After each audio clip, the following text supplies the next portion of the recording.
अरे मीरा, तू बहुत अच्छा कहलू जो तू इन लोगन के लेके आ गईलू। जा बच्चा लोग, तू लोग खेला जाकर के।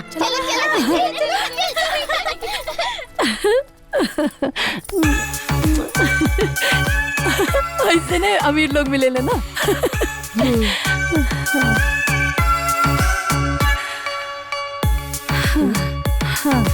देख लो मीरा, जैसे ग्रहण चांद की खूबसूरती की ढक देवेले ना, वैसे ने औरत कितनो भी खूबसूरत काहे ना होके, गरीबी के ग्रहण ओकरा खूबसूरती की ढकी देवेला। यार एक तो बात माने के पड़ी कि पैसा में बहुत ताकत होखेला। देख तो और हालत का से का हो गई यार।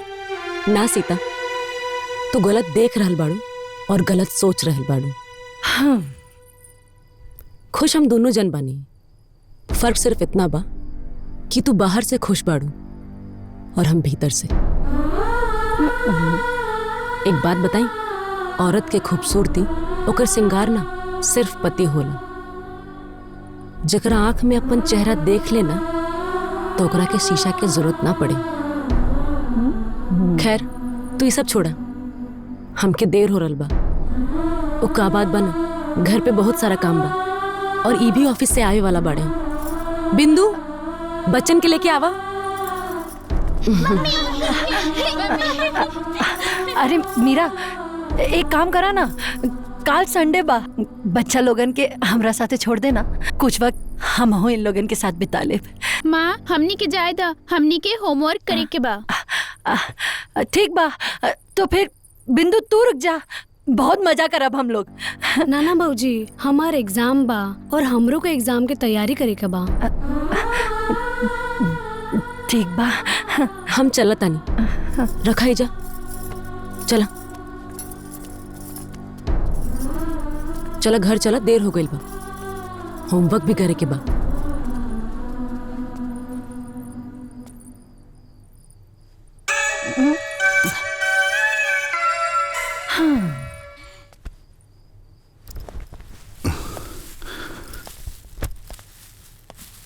रो आ गई नी? हाँ, हाय देखा, तोरा खातिर हम बाजार से ही चप्पल लेके आयल बानी।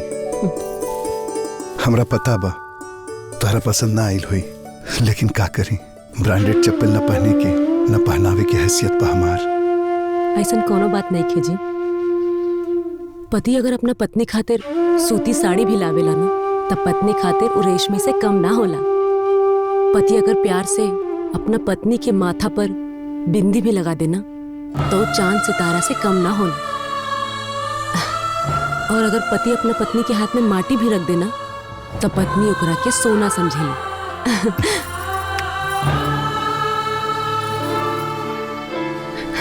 ये देखी, हमके चप्पल बहुत पसंद आई बा। और वैसे भी इंसान के जितना बड़ चादर होला ना, उतने पैर पसारे के चाहिए। दिवाली के बोनस मिली तब देखल जाई, अभी तो ना हो पाई।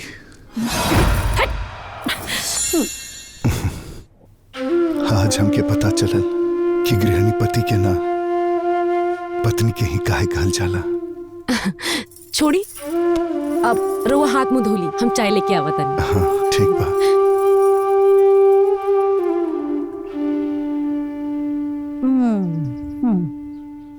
वाह,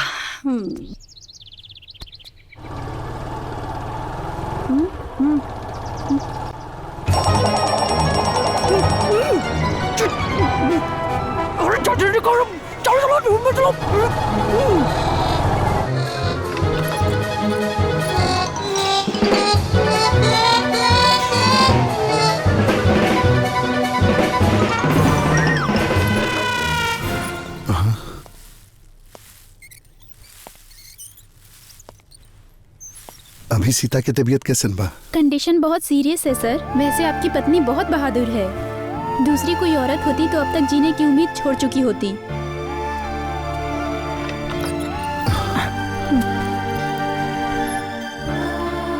ए जी, घर पे सब कैसे बाड़े? सब बढ़िया बा, बस तू अपन ख्याल रखा, टेंशन एकदम मत ला।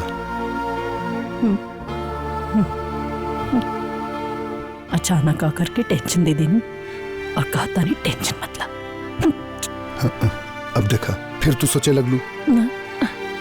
ना जी ना, हम बस यह सोचत रहनिया कि रवाना ऐसे अचानक मत आइल करी, आई से पहले एगो कॉल कर दियल करी ना। अरे हम हैजा पास से गुजरत रहनी, सोचनी कि तोरा से मिल के चल जाई। अब देखा ज्यादा बात कल ठीक नहीं है, तो कि अभी आराम की जरूरत बा, हम बात में आए। हाँ? आराम से जाइए। हाँ हाँ हाँ ठीक बा।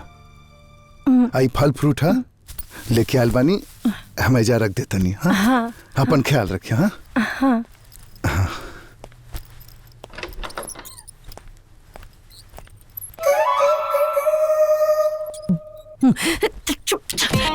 ए पकौड़ी लाल, टेंशन से हमके कमजोरी आ गई बा, जल्दी से जूस लेके आवा।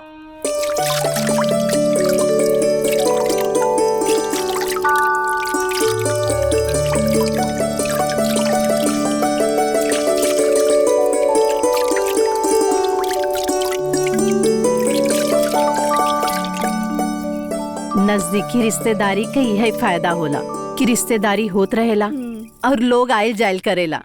बाकी रहुआ अचानक ही यहाँ। दीदी आज करवा चौथ बना तो हम सोचने की चल के मीरा के बता दी। रउआ एकदम ठीक कहनी है माँ जी। अच्छा दीदी के बताइनी है कि ना?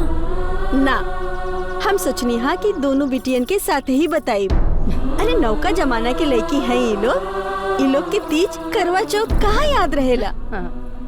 ठीक बा, हम उनके बता देतानी।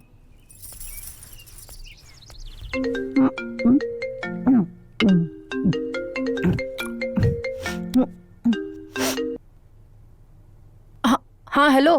हेलो दीदी। अब तबीयत कैसन बा राउर? ठीक बा। अच्छा सुनी, आज करवा चौथ बा, हम व्रत रख ले बानी।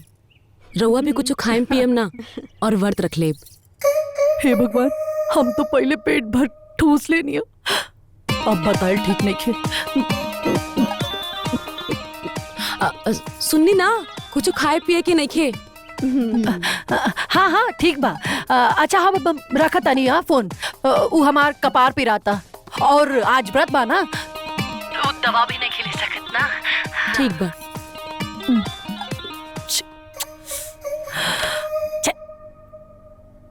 रो आ गई नहीं, चली छत पे चलल जाओ, चांद निकल गई बा।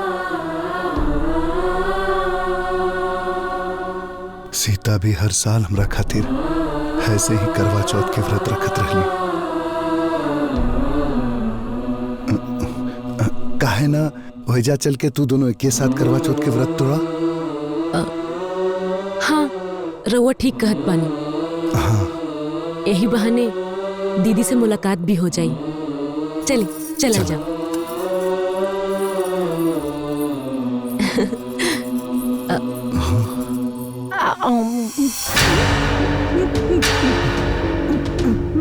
ई का दीदी, हम बतौले रहनी ना फोन पे कि आज करवा चौथ है, तो फिर भी ये सब। अरे हमार मन तो बहुत रहे व्रत रखे के, लेकिन हमकी नर्स मना कले रहनी, कल की राउर तबियत खराब बा, रवा के दवा खाए के बा, है ना? कल रहू ना पता। हाँ, मैंने ही मना किया था इनको व्रत रखने के लिए, इनकी सेहत के लिए ये सब अच्छा नहीं है। अच्छा कोनो बात ना, अरे मीरा रख ले बाड़ी ना, कोनो बात ना। अच्छा अच्छा चला, तोरे लोग ऊपर जा, चांद निकल आइल बा, हम आवा तानी।